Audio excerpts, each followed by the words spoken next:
Ang pagtanggap ay isang magandang storya na binuo ng dalawang tao.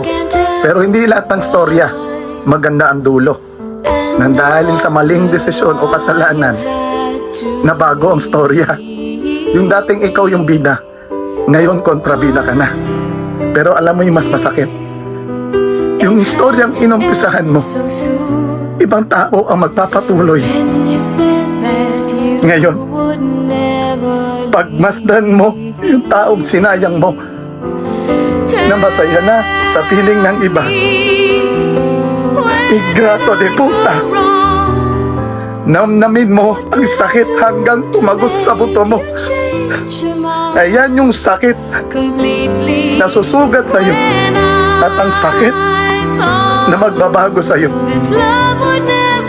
Namnamin mo hanggang damdaman mo. Sulutin mo ang panahon hanggat nandyan pa siya, hanggat pinapayagan pa ng panahon. Dahil pag nagpaalam na sa'yo, bumitaw ka na para hindi na siya mahirapan pa. At sa pagtanggap mo, nirespeto mo yung kagustuhan niya kung saan siya sasaya. Kaya pag nagpaalam na, magpaiwan ka na. Huwag ka na humingi ng saklolo para matanggap mo na hindi na ikaw yung taong kailangan niya. Kaya ikaw, tandaan mo lagi yung sinasabi ko sa'yo, ha? Kahit ano pa yan, kung saan ka masaya, susuportahan kita. Pero pag naalala mo ako, ibulong mo sa hangin na kailangan mo ako.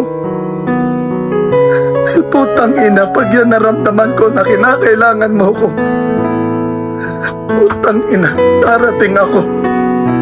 God direct, ang inang init-init dito. Umiyak pa ako, ang haba ng linya.